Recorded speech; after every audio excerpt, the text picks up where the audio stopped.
Alrighty, today, as you can see, we're into a new unit now. This is Unit 5. We're talking about pairs of linear equations and inequalities. This is the systems unit. This is one of the things the state loves to test a whole lot when it comes to the ECA. Lesson 1, this is kind of a longer lesson, so bear with it. We're going to be solving pairs of equations. We'll have some problems today and probably a few more tomorrow, some of the stuff that's on the ECA review packet I have. System of equations, set of two or more equations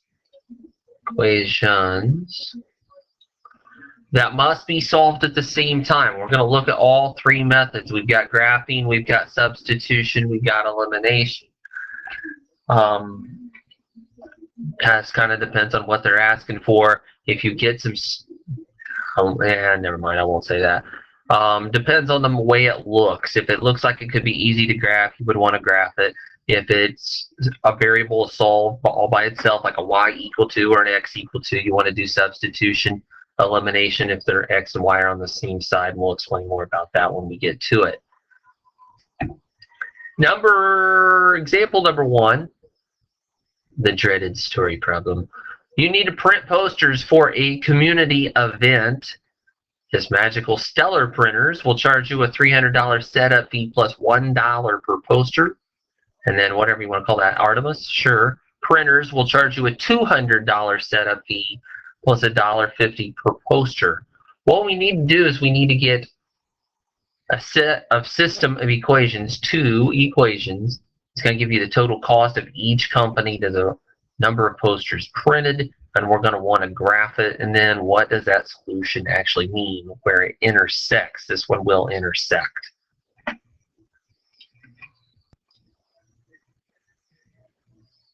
We've got a couple of variables here, 2 variables. X, we're going to call a number of our posters, because each thing is per poster, and that's what we want. Total cost and number of posters printed. Y will stand for our money. So first equation, we're going to deal with Stellar. Absolutely not. Okay. On that note, we're going to set this up. We want to know the money. Now we don't know. That's our Y. Going to be equal to this. They set up $300. $300 fee no matter if you print 1 poster or 1,000. So there's 300 plus $1 per poster. Remember, number of posters is X, so 1X. I'm going to drop the X here, 1 eventually.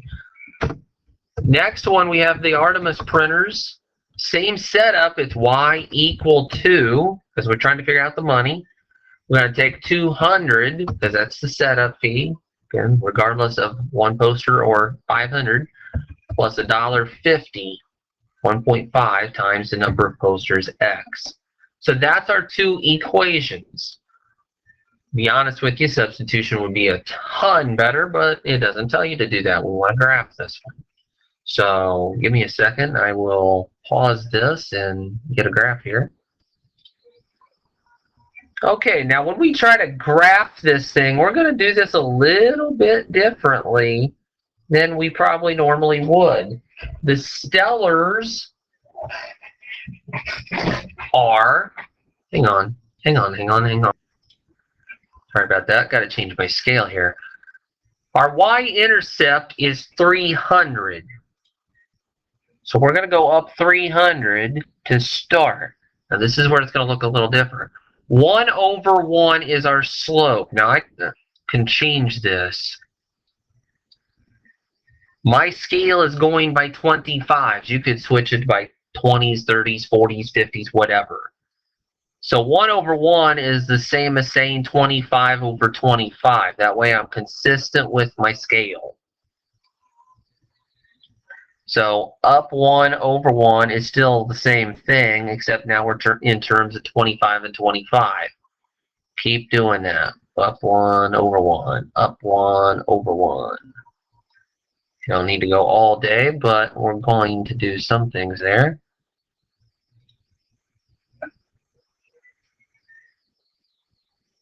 All right, let me get that in. Okay, there's the Stellar graph. Let's talk about the Artemis graph. Y-intercept is at 200. Now 1.5, we've got a few options here. We're going to do something a little bit different. I don't want to go by 25, so I want to go by 50. To make it, instead of 1.5 over 1, we're going to change it to this, 75 over 50, because 75 divided by 50 is 1.5. You could do something like this as well, since the bottom, the x's are 25s. You could do this, but then I get into weird things like that. So that's what we're going to do. We're going to go up every 75 and then to the right 50. To the right. So up 75 and then over 50. So it's like up 3 lines to the right 2. Up 3 lines to the right 2. 2, 3 to the right 2. And I'm doing this on purpose. 1, 2, 3 to the right 2. Because I want to see where it intersects. So anytime you got a story problem and they make you graph it,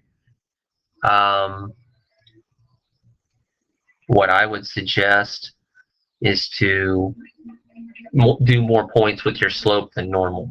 All right, so that's our intersection there.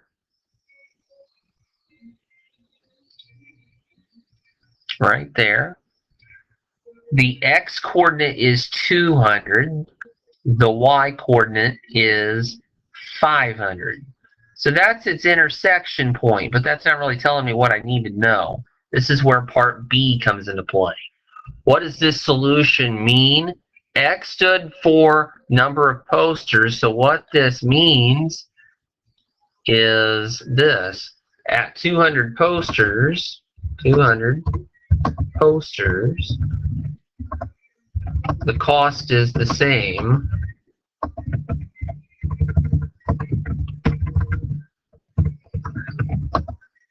The cost is the same, and if you want to put a little bit more, it's at $500. Once you hit $500 and at 200 posters, the cost is the same. Once you print more than 200 posters, then Artemis will be the cheaper version. Will be the better buy. So that's example 1. Again, my personal opinion is it would have been significantly easier to do it by substitution, but sometimes that happens. Okay, so that's example 1. When you look on your note slides, that will tell you how you answered it. That was graphing. The next part is substitution. How you do substitution: solve at least one equation for x or y. Preferably, would love to see it already happen, but sometimes that isn't always the case. You substitute, there's why it's called substitution, the resulting expression for the variable it equals in the other expression. So you're pretty much plugging it in. Step 3, solve that equation. And then step 4, once you've got the variable found, x is 2, y is 5, whatever, plug it back into an original equation and find the other variable. Make sure you find the other variable. Don't just stop when you find the first one. Putting in words looks worse than probably trying to solve it, so let's do that. Example number 2, what is the solution to this system? We have negative x plus y equal to 40. We have y equal to 5x plus 80. We have 4 different possibilities, A, B, C, and D. We're going to show you how to solve this here in just a moment. So, how to solve this? We've got a great thing here in that y is all by itself. So what we're going to do is plug what we know for y, the 5x plus 80, and plug it into our first equation. So what we're going to end up with is this. I'm going to go over here. We have negative x plus y equal to 40. Where to start? We're going to plug in what we know for y, 5x plus 80. So we're just going to plug that in there. Now, if you would have a minus, you'd have to watch that. So in that case, I'm going to put parentheses around it. Because if that was a minus out here, you'd need to make sure you go all the way through the parentheses. So combine your like terms. Negative x and 5x is 4x plus 80 equal to 40. So again, what I have done is combine my like terms here. Alrighty. Next step, we need to get x by itself, so I'm going to subtract 80 on both sides. So I'm left with 4x equal to negative 40. At that point, I'm going to divide. Here, we're going to divide.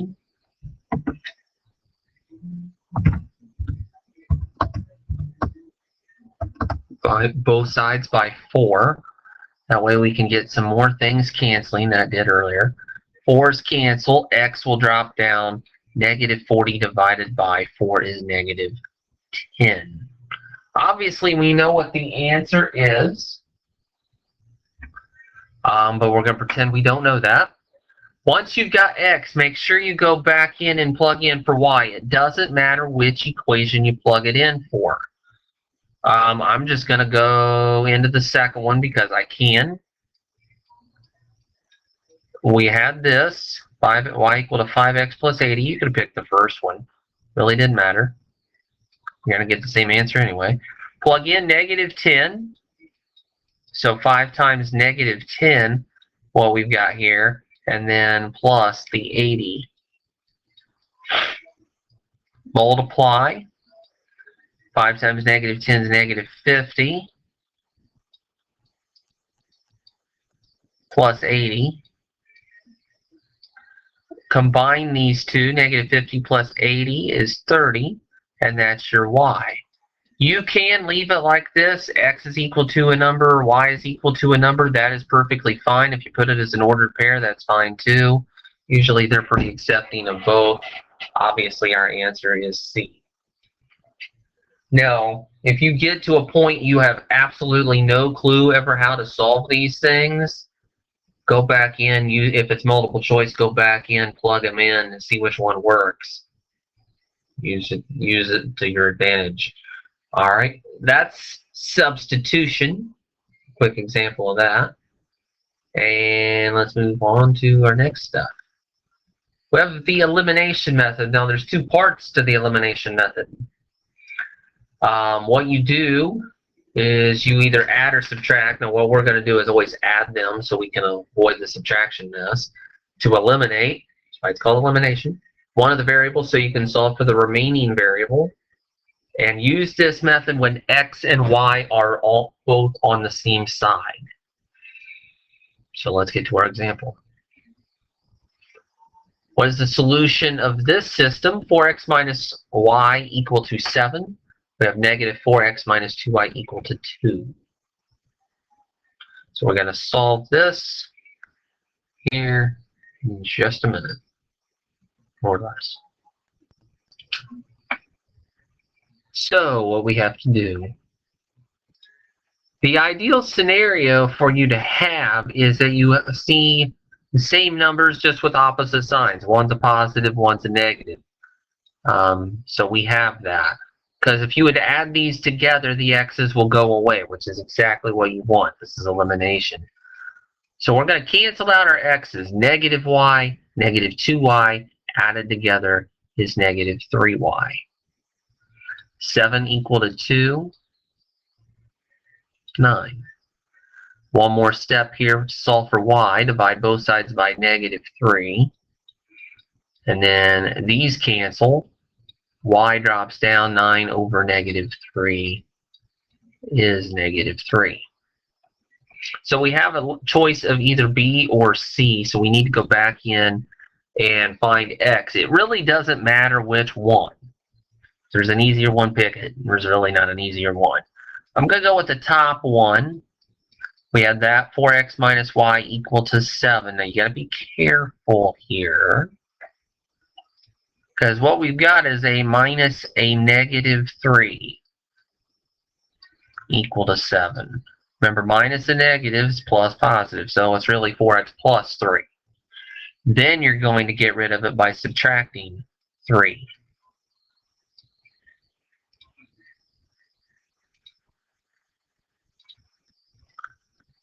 Sorry, that was going to bug me. Alright, so we got 4x that will drop. Plus 3 minus 3 is gone. 7 minus 3 gives you 4. So 4x equal to 4. And then you're going to divide both sides by 4. 4's cancel.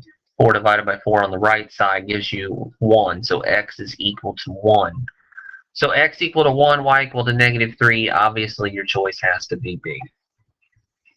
So that's the first part of elimination. There is a second part of elimination. Sometimes you got to multiply one of these, or maybe both of these, before you can add these two equations together, as you're going to see here in just a second. Now it's your second. We have x minus 4y equal to 9. We have 2x plus 3y equal to negative 4. So we know we have to multiply some things to get rid of our variables. We'll do it here in a few seconds. So think about which way you would want to do it. So when we do this example, we've got a couple different options. We can get rid of our x's, we can get rid of our y's. The positive thing about doing the y's, one's a positive, one's a negative, we could get that gone and not have to deal with anything like that. I'm going to get rid of the x's just because I want to show something else. Now, you would multiply by 2, but we're going to multiply by negative 2. Because if I do that, I got negative 2x, and then I can just add everything together. I always want to add things together. So on this top equation, I'm going to take negative 2 times each thing here. So negative 2 times x, negative 2x. Negative 2 times negative 4y, be careful of your signs, gives you 8y. Negative 2 times 9, negative 18. Bottom equation, we have not done a single thing with yet. 2x plus 3y equal to negative 4. Alright. Same numbers, different signs, we can add them up because they're going to go away. That's the elimination part.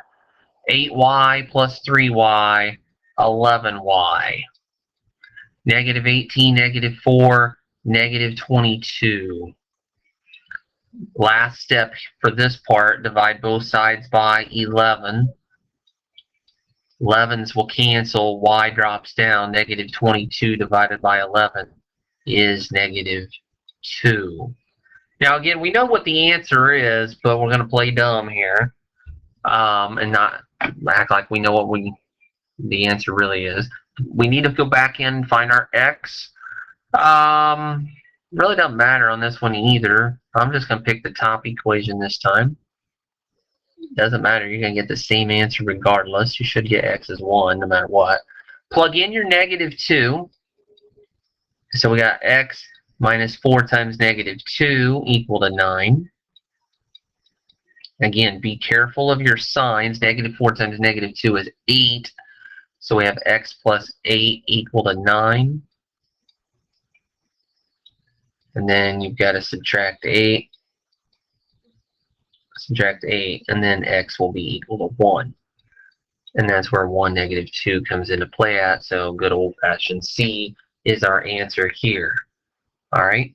So that's example number 4. There's one more thing to go. I told you this is a long section. It's 2 days worth. It's going to be 2 days worth anyway. Then, of course, we have these good old-fashioned possibilities. There's two different examples here, left and right. We're not going to really work these out much. On the left, we have x minus 2y equal to 4. We'd have negative x plus 2y equal to 7. Now, these are as generic as it's going to get. You may get a little fancier version. If you would add these together, this is the problem here. X minus x, gone. Negative 2y, positive 2y, gone. Nothing's left on the left side. You'd have 4 equal to 7, or 4 plus 7, excuse me, equal to 11. 0 doesn't equal to 11.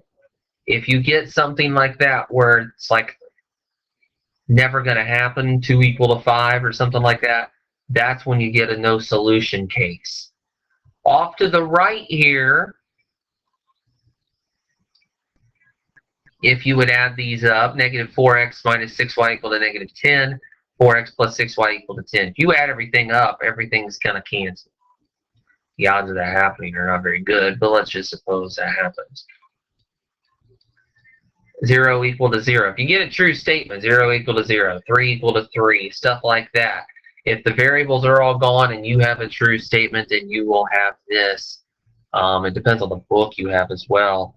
It's called various things. Infinitely many solutions. So those are the oddball cases that come up from time to time as well. So that is lesson 1 of Unit 5. This is actually kind of short off of this book, but we're going to fill in some other stuff because it needs to happen. So that's all this lesson is. I know after 21 minutes or whatever this is. Yeah, that's right, 21. That's it. And come back tomorrow.